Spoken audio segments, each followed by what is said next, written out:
Question 1.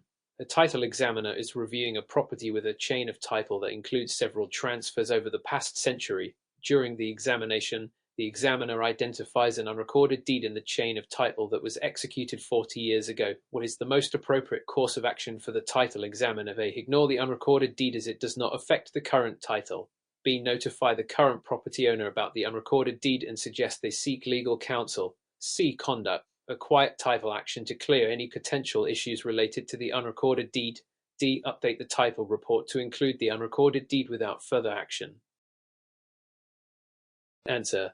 C. Conduct a quiet title action to clear any potential issues related to the unrecorded deed. Explanation. An unrecorded deed can pose a significant risk to the chain of title as it may indicate a potential claim or ownership issue. According to title insurance practices, a quiet title action is a legal proceeding to establish clear ownership by addressing any potential defects or claims in the title. This process helps to resolve disputes and clarify ownership issues before the title insurance policy is issued. Ignoring the issue or merely notifying the property owner does not resolve the underlying potential risk.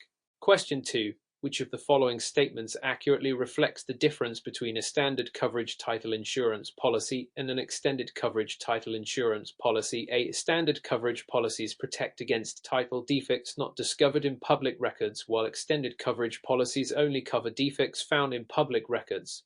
B. Extended coverage policies offer protection against additional risks such as unrecorded liens and certain easements, while standard coverage policies offer less comprehensive protection.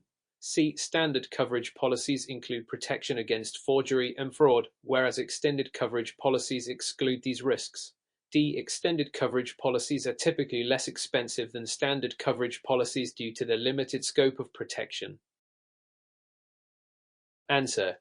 B. Extended coverage policies offer protection against additional risks such as unrecorded liens and certain easements, while standard coverage policies offer less comprehensive protection. Explanation. Standard coverage policies typically protect against risks that are visible in public records and known issues affecting the title. In contrast, extended coverage policies provide broader protection, including risks such as unrecorded liens, certain easements, and other issues not found in public records. This additional coverage can be crucial for buyers and lenders who seek more comprehensive protection against potential title defects. Question 3. Scenario question. Mrs. Thompson is purchasing a commercial property and her title insurance company has identified a potential issue with an easement that was not properly recorded.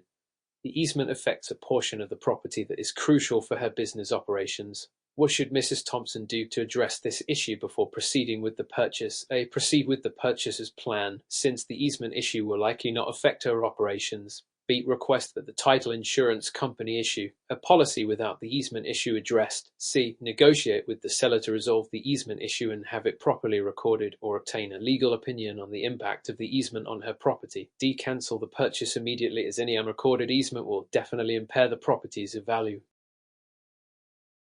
Answer. C. Negotiate with the seller to resolve the easement issue and have it properly recorded, or obtain a legal opinion on the impact of the easement on her property. Explanation.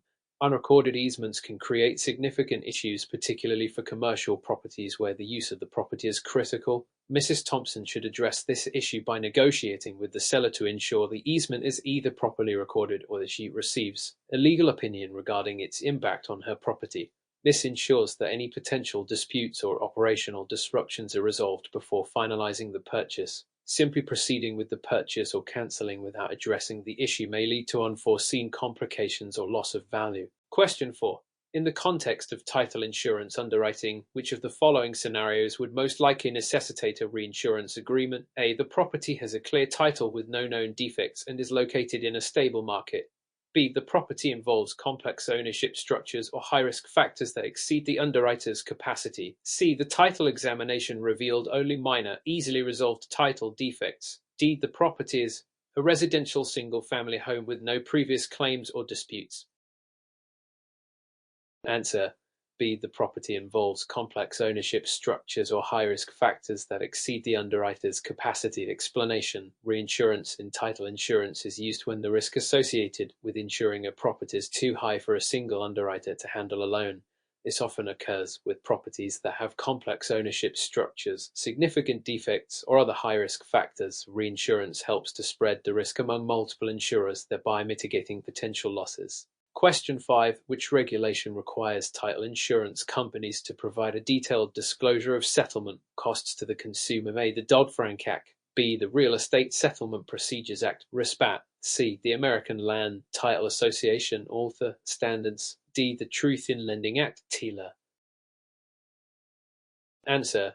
B. The Real Estate Settlement Procedures Act, RESPAT. Explanation. The Real Estate Settlement Procedures Act, RESPAT, mandates that title insurance companies and other settlement service providers disclose all settlement costs to consumers. This regulation ensures transparency in real estate transactions and allows consumers to understand and compare the costs associated with the settlement process. The Dodd-Frank Act, while related, primarily focuses on broader financial reforms, and ALTA standards and TILA are relevant but do not specifically cover this requirement. Question 6. A title commitment includes Schedule B, which lists certain exceptions from coverage. What is the primary purpose of Schedule B in a title commitment? A. To detail the legal description and parties involved in the transaction.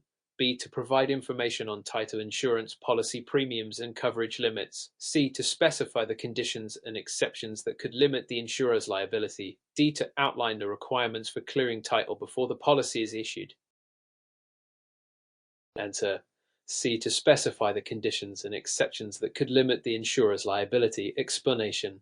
Schedule B of a title commitment lists exceptions and exclusions from coverage that may impact the insurer's liability. These exceptions typically include known risks or issues that are not covered by the title insurance policy. This schedule helps buyers and lenders understand what risks are not covered and plan accordingly. Schedule includes basic information about the property and parties, while Schedule C deals with the requirements for issuing the policy. Question 7. In title insurance, which of the following is true about an adverse possession claim? A. Adverse possession claims must be filed within 30 days of occupation. B. An adverse possession claim allows a party to claim ownership of land they have occupied for a period specified by state law, often without the owner's permission. C. Adverse possession requires a formal court ruling to transfer title. D. Adverse possession claims can only be made if the land was purchased through a warranty deed. Answer. B. An adverse possession claim allows a party to claim ownership of land they have occupied for a period specified by state law, often without the owner's permission. Explanation. Adverse possession is a legal doctrine that allows a person to claim ownership of land they have occupied and used for a period specified by state law, typically without the permission of the original owner.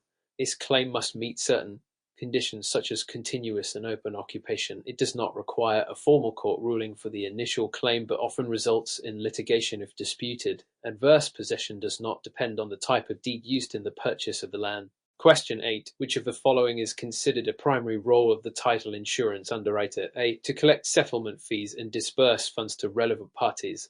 B. To evaluate and assess the risk associated with issuing a title insurance policy for a property. C. To perform a title search and prepare the abstract of title. D. To conduct the closing and ensure all documents are properly recorded. Answer.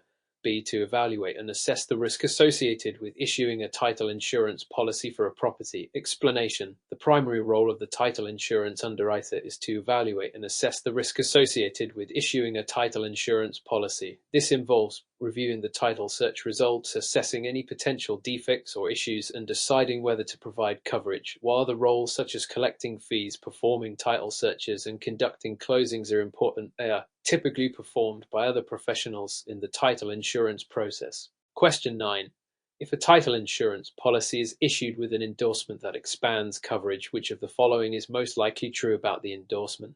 A. It reduces the overall premium cost of the policy. B. It eliminates all standard exceptions listed in Schedule B of the title commitment. C. It provides additional protection against specific risks not covered by the standard policy. D. It is not necessary if the property is a commercial real estate transaction. Answer. C. It provides additional protection against specific risks not covered by the standard policy. Explanation. Endorsements are used to modify or expand the coverage provided by a standard title insurance policy. They offer additional protection against specific risks or issues that are not covered by the base policy. This could include expanded coverage for certain types of liens, easements, or other risks. Endorsements do not typically reduce the policy premium or eliminate all exceptions, and they are applicable to both residential and commercial transactions. Question 10. A title examiner finds a discrepancy in the legal description of a property on a recorded deed. What is the most appropriate action to take? A. Ignore the discrepancy if the deed is old and assume it is not significant. B. Update the legal description in the title report without correcting the recorded deed. C. Notify the relevant parties and request a corrective deed to resolve the discrepancy. D. Proceed with issuing the title policy, noting the discrepancy as a minor issue. Answer.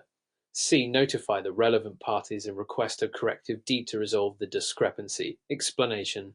A discrepancy in the legal description of a property can lead to significant issues with title and ownership. The appropriate action is to notify the relevant parties and request a corrective deed to resolve the discrepancy. This ensures that the legal description in the public records accurately reflects the property being insured. Ignoring the issue or simply noting it without correction could lead to future disputes or title claims. Question 11. Which of the following best describes the concept of a chain of title in title insurance? A. The historical sequence of property transfers and ownership recorded in public records. B. The list of all potential risks and exceptions noted in Schedule B of the title commitment. C. The process of clearing title defects through legal actions such as quiet title suits. D. The set of guidelines and policies followed by title insurance companies to issue policies.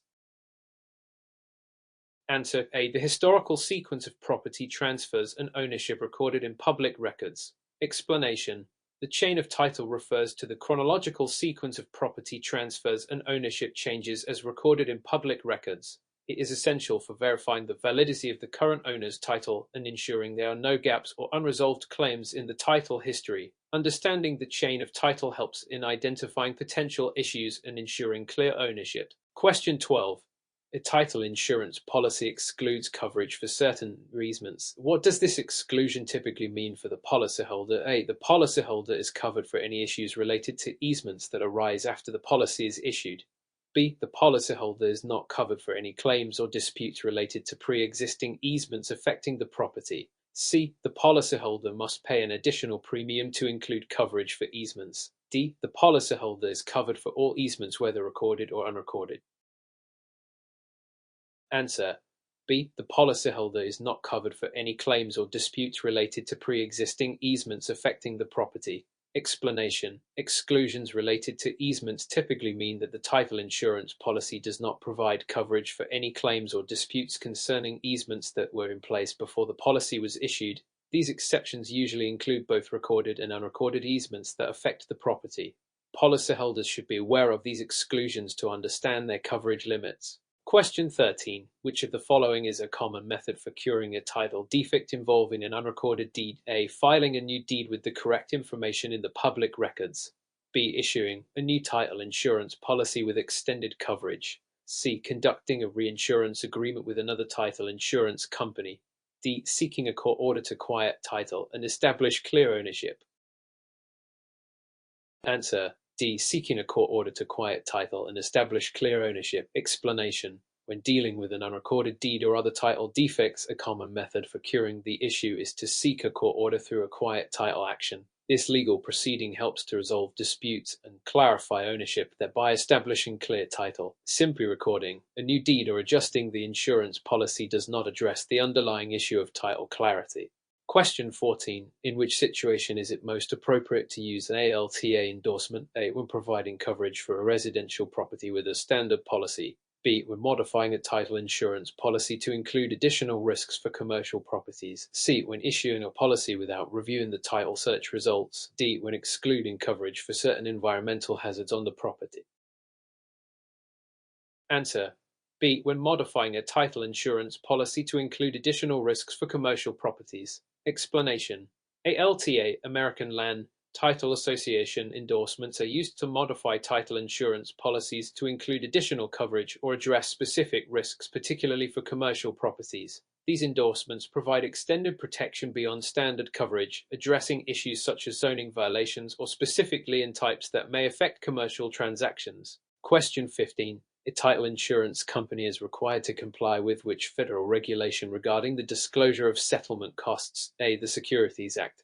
B. The Fair Credit Reporting Act of CRA. C. The Real Estate Settlement Procedures Act, RESPAT. D. The Bank Secrecy Act. Answer: C. The Real Estate Settlement Procedures Act, RESPAT. Explanation: I. SPA mandates that title insurance companies disclose all settlement costs to consumers. This regulation ensures transparency in the settlement process and allows consumers to review and understand the fees associated with their real estate transactions.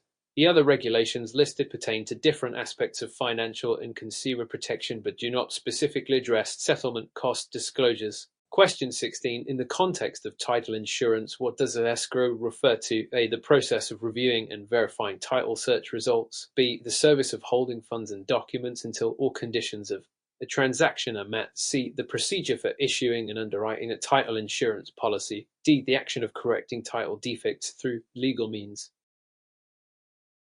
Answer: B. The service of holding funds and documents until all conditions of a transaction are met. Explanation: escrow refers to the service of holding funds and documents by a neutral third party until all conditions of a real estate transaction are satisfied. This process ensures that the transaction is completed smoothly and that all parties meet their contractual obligations before the final transfer of property ownership. Question 17. Which type of title insurance policy typically provides coverage for risks that are not visible in public records but are discovered through a survey? A. Standard coverage policy. B. Extended coverage policy. C. Lender's policy. D. Owner's policy. Answer: B. Extended coverage policy. Explanation: extended coverage policies are designed to provide protection against risks that may not be visible in public records but can be identified through surveys and inspections. This includes issues such as unrecorded liens or certain easements that could affect the property. Standard coverage policies generally offer less comprehensive protection and do not cover these additional risks. Question 18. What is the primary purpose of conducting a title search in a real estate transaction? A. To verify the accuracy of property boundaries and physical characteristics. B. To identify and resolve any issues or defects that may affect the title of the property. C. To determine the market value of the property for financing purposes. D. To assess the environmental condition of the property. Answer: B. To identify and resolve any issues or defects that may affect the title of the property. Explanation: the primary purpose of conducting a title search is to identify and resolve any issues or defects that may impact the title of the property. This process involves reviewing public records to ensure that the title is clear of any claims or disputes that could affect the ownership and transfer of the property. The other options pertain to different aspects of property evaluation and do not directly address title issues. Question 19. If a title insurance policy includes a closing protection letter CPL, what does it typically provide? A. Assurance that all documents will be recorded properly after closing. B. Coverage for losses resulting from the title company's failure to follow closing instructions. C. A guarantee that no additional title defects will be discovered after the policy issuance. D. A refund of the policy premium if a claim is filed. Answer: B. Coverage for losses resulting from the title company's failure to follow closing instructions. Explanation: a closing protection letter (CPL) provides coverage for losses resulting from the title company's failure to follow specific closing instructions. It protects the parties involved from potential errors or fraud in the closing process. The CPL does not guarantee that no additional title defects will be found or offer a refund of the premium. Question 20. Which of the following best describes the role of a title insurance agent? A. To evaluate and assess the risk associated with issuing a title insurance policy. B. To prepare and issue title insurance policies and ensure compliance with regulations. C. To conduct legal research and represent clients in title disputes. D. To manage escrow accounts and handle the disbursement of settlement funds. Answer: B. To prepare and issue title insurance policies and ensure compliance with regulations. Explanation: the role of a title insurance agent involves preparing and issuing title insurance policies and ensuring compliance with relevant regulations and standards. The agent is responsible for verifying title information, addressing any issues, and providing coverage as specified in the policy while evaluating risk and managing escrow counter-related tasks. They are typically handled by other professionals within the title insurance industry. Question 21. Which of the following would most likely be considered a cloud on title? A properly recorded easement that grants access across a property. B. An unrecorded deed transferring ownership between family members. C. A title insurance policy that has expired and needs renewal. D. A recent survey showing boundary lines that differ from those in the public records. Answer: B. An unrecorded deed transferring ownership between family members. Explanation: a cloud on title refers to any issue that creates uncertainty about the ownership of the property. An unrecorded deed can create a cloud on title because it may indicate a transfer of ownership that is not reflected in public records, leading to potential disputes over ownership. While recorded easements and recent surveys are important for title clarity, they do not inherently create clouds on title if handled properly. Question 22. What is the primary difference between a fee simple absolute and tenancy in common in terms of property ownership? A fee simple absolute allows for the property to be inherited, while tenancy in common does not. B. Fee simple absolute provides unlimited ownership rights, whereas tenancy in common allows shared ownership without rights of survivorship. C. Fee simple absolute is limited to commercial properties, while tenancy in common applies only to residential properties. D. Fee simple absolute requires joint approval for property decisions, while tenancy in common grants individual control. Answer: B. Fee simple absolute provides unlimited ownership rights, whereas tenancy in common allows shared ownership without rights of survivorship. Explanation: Fee simple absolute is the most complete form of property ownership, giving the owner unlimited rights to the property and its use, including the right to transfer or inherit it. In contrast, tenancy in common involves shared ownership among multiple parties, where each owner has an undivided interest in the property. Unlike fee simple absolute, tenancy in common does not include rights of survivorship, meaning that an owner's share passes according to their will or state law rather than automatically to the surviving co-owners. Question 23. Scenario: Mrs. Thompson is purchasing a property and discovers that a previous owner had an outstanding mechanics lien that was not satisfied before the sale.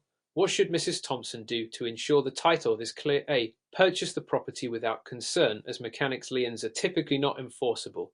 B. Ask the seller to pay off the lien before closing to clear the title. C. Ignore the lien and rely on the title insurance policy to cover any future claims. D. Request a title endorsement that specifically excludes mechanics lien coverage. Answer: B. Ask the seller to pay off the lien before closing to clear the title. Explanation: mechanics liens are claims against the property for unpaid work or materials and can affect the property's title. Mrs. Thompson should ensure that the lien is satisfied before closing to avoid inheriting the debt. The seller should resolve any outstanding liens to provide a clear title. Relying on title insurance alone is not sufficient, as the insurer may not cover pre-existing claims. Ignoring the lien or requesting an exclusion could leave Mrs. Thompson liable for the lien. Question 24. Which of the following is a key component of Schedule B in a title commitment? A. The legal description of the property. B. The exceptions and exclusions from coverage. C. The names of the parties involved in the transaction. D. The insurance premium amount and payment terms. Answer: B. The exceptions and exclusions from coverage. Explanation: Schedule B of a title commitment lists the exceptions and exclusions from title insurance coverage. This includes any issues or conditions that are not covered by the policy, such as specific easements, encroachments, or other potential defects. Schedule typically contains the legal description of the property and the parties involved, while the insurance premium details are not part of Schedule B. Question 25. How does the Dodd-Frank Act impact the title insurance industry? A. It mandates that title insurance policies must be issued within a specific time frame. B. It requires title insurance companies to disclose all transaction fees and charges to consumers. C. It regulates the underwriting guidelines for title insurance policies. D. It sets standards for the fair treatment of consumers in real estate transactions and disclosure practices.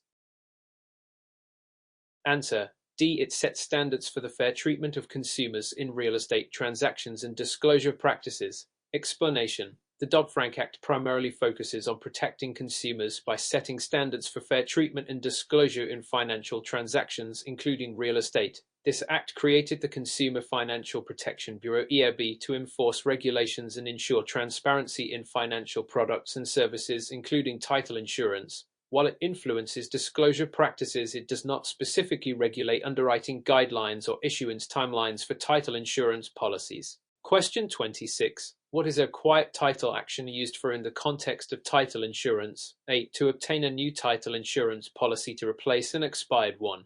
B. To resolve disputes and clarify ownership when there are clouds on title. C. To provide an endorsement that extends the coverage of an existing title insurance policy. D. To challenge the validity of a recorded easement on the property. Answer. B. To resolve disputes and clarify ownership when there are clouds on title. Explanation. A quiet title action is a legal proceeding used to resolve disputes and clarify ownership when there are clouds on title.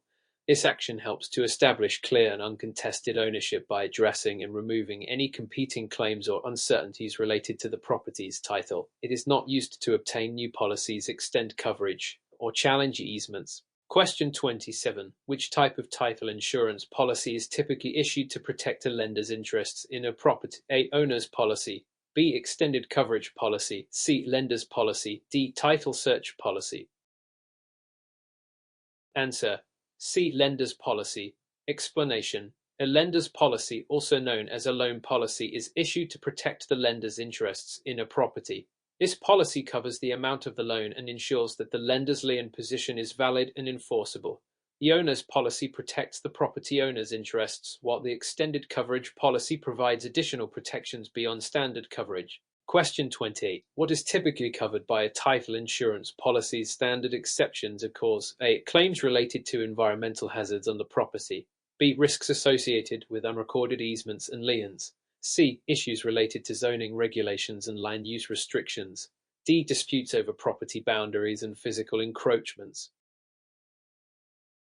Answer. B. Risks associated with unrecorded easements and liens. Explanation. The standard exceptions clause in a title insurance policy generally excludes coverage for risks associated with unrecorded easements, liens, and other issues that may not be visible in public records. These exceptions are considered standard because they are typically not covered by the policy unless specifically addressed through endorsements or extended coverage. Question 29. Which regulation requires title insurance companies to disclose all settlement charges and fees to consumers? A. The Bank Secrecy Act. B. The Real Estate Settlement Procedures Act, RISPA. C. The Fair Debt Collection Practices Act. D. The Securities Exchange Act. Answer. B. The Real Estate Settlement Procedures Act, RISPA. Explanation. I. SPA requires title insurance companies to disclose all settlement charges and fees to consumers, ensuring transparency and allowing buyers to review and understand the costs associated with their real estate transactions. This regulation is crucial for protecting consumers from unexpected costs and ensuring fair practices in real estate settlements. Question 30. Scenario. Mr. Garcia is closing on a property that has a recorded easement for a utility company. The title insurance policy includes a standard coverage, but Mr. Garcia is concerned about potential issues related to this easement. What should he consider doing? A. Accept the standard coverage and proceed with the closing, as easements are always covered. B. Request an extended coverage policy or an endorsement to address the easement specifically. C. Negotiate with the utility company to remove the easement before closing. D. Rely on the title insurance company to handle any issues related to the easement after closing. Answer. B. Request an extended coverage policy or an endorsement to address the easement specifically. Explanation. Standard coverage policies may not fully address issues related to recorded easements which could affect property use or value. To ensure comprehensive protection, Mr. Garcia should consider requesting an extended coverage policy or an endorsement specifically addressing the easement. This additional coverage can help mitigate risks related to the easement and provide clearer protection.